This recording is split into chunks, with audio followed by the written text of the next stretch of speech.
Bebê reborn, esse assunto estourou a bolha. Eu nem ia falar sobre isso aqui no canal, mas aí eu vi um link que pode ser interessante para o nosso papo aqui. Então fica aqui neste vídeo que nós vamos refletir um pouco sobre este assunto. Mas antes, bem-vindo ao canal. Me chamo Daniela Marley, eu sou pedagoga, sou professora e tenho mais de 10 anos de experiência em sala de aula. E eu reparei durante esse tempo que os alunos melhores, os maiores casos de sucesso escolar, estavam diretamente ligados a famílias que acompanhavam bem de perto a vida escolar de seus filhos. Então, é sobre isso que nós falamos aqui. Então, vamos lá, vamos falar do bebê reborn. O que é o bebê reborn? O bebê reborn não é uma coisa que foi criada agora. Isso é uma coisa que existe. Eu lembro que antes da pandemia, eu lembro que eu tinha umas alunas, eu ainda dava aula para crianças mais novas, e elas tinham bebê reborn, eram crianças assim de 8, 9 anos, era assim. E era legal porque era uma idade que as meninas não estavam mais brincando de boneca e elas estavam retomando isso. Isso foi um pouco antes da pandemia, no final da década passada, foi bem legal. E aí caíram em desuso, não sei o que aconteceu. E aí agora voltou umas bonecas mais realistas. Tá? As outras tinham formato de bebê, mas ainda tinham aquela carinha de boneca.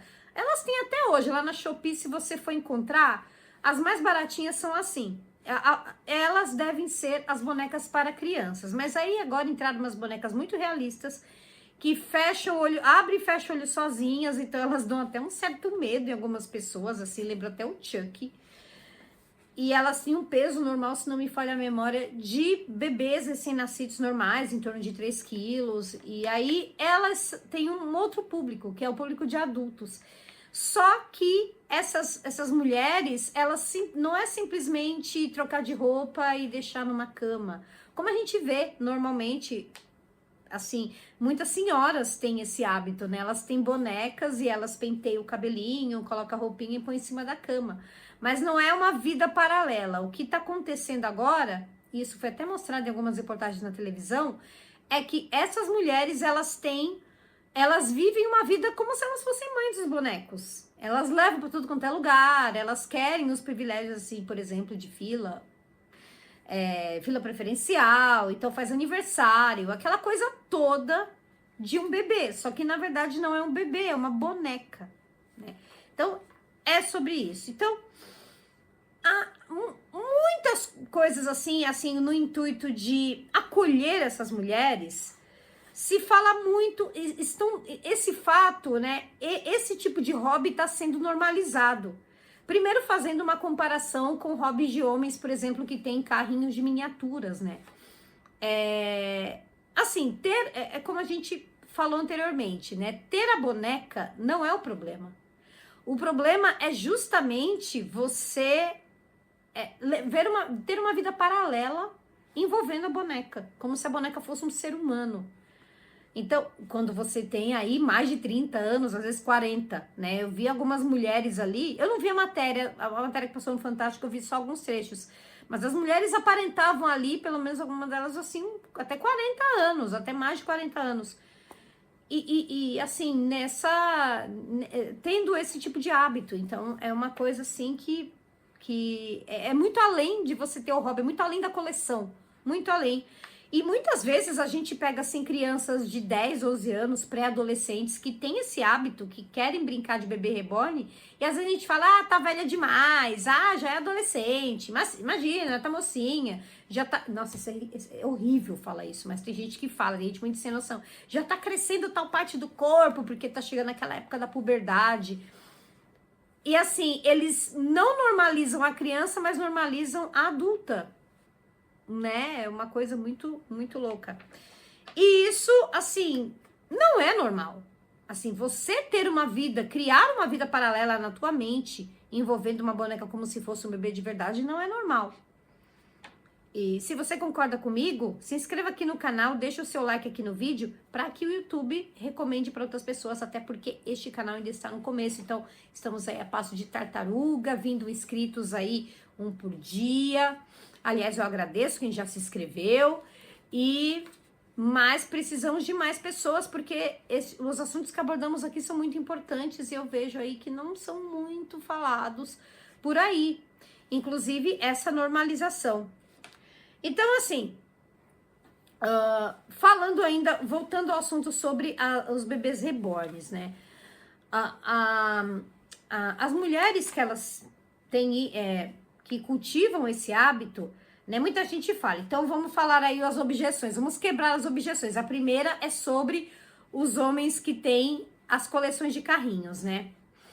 Primeiramente, que jogam videogame também. Primeiramente, eles não vivem uma vida para... Por exemplo, eles não pegam um carrinho miniatura e não levam no mecânico para fazer revisão. Não.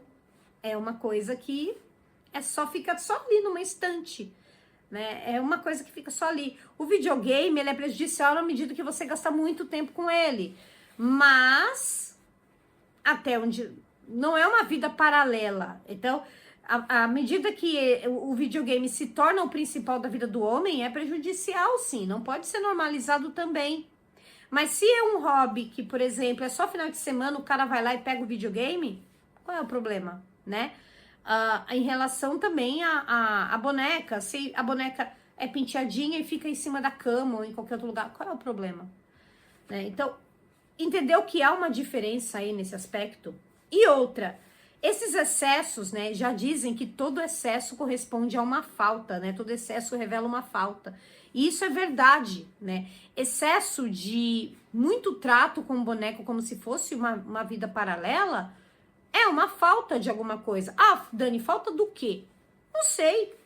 Às vezes nem a pessoa sabe. Resta nós, como sociedade, falarmos que isso não é normal, para que a pessoa vá procurar ajuda. E ajuda psicológica, psiquiátrica. Ela precisa de um profissional de saúde mental para orientá-la. Ok? Porque às vezes pode ser o quê? Pode ser assim a frustração de não ter tido um filho, ou de ter tido um filho e esse filho não estar mais aqui entre nós. Assim, pode ter sido coisas que aconteceram na infância. Às vezes a mulher nunca teve condições de ter uma boneca, porque os pais eram muito pobres. Tem uma porção de coisas que tem aí, cada caso é um caso, mas ela precisa de ajuda, não é para bater palma para esse tipo de coisa. Isso só piora a situação, só piora. E assim, a gente vem num momento na sociedade que a gente está normalizando muita coisa que não é normal. E é aí que nós vamos aí vir para o nosso papo. Por exemplo, a gente acha normal que pais fiquem mais de 12 horas por dia fora de casa e terceiriza a educação de seus filhos para outros. Ah, Dani, às vezes não tem o que fazer. Então, a gente chegou a um ponto na sociedade que não tem mais o que fazer em muitas situações. Porém, antigamente, as pessoas eram tão, aliás, até menos pobres do que até menos não, até mais pobres do que hoje, né? Porque era uma loucura, assim, era muita gente, assim, que tinha muita privação. E não tinha esse tipo de ausência. Ah, mas a mulher precisa trabalhar. Dani, a mulher precisa trabalhar. Concordo. Mas assim, entendeu que tudo se resolve com uma simples... Assim, a gente começou a resolver as coisas do jeito que a sociedade manda. Então... ela fica 12 horas, assim, não tem esse negócio de, vamos trabalhar meio período, ou então, vamos trabalhar perto de casa para ficar mais tempo em casa. A gente normalizou, por exemplo, ficar 3 horas no trânsito em grandes cidades. Isso em cidades pequenas não é uma realidade, mas é uma realidade em cidades grandes. A gente normalizou muita coisa, a gente normalizou, por exemplo, entregar tudo para a escola, a gente trabalhar que nem maluco para poder pagar uma escola para o filho, para poder terceirizar toda a educação para essa escola. E isso não é o correto também. Mesmo que ele seja na melhor escola do mundo, a família precisa acompanhar. E foi normalizado não acompanhar.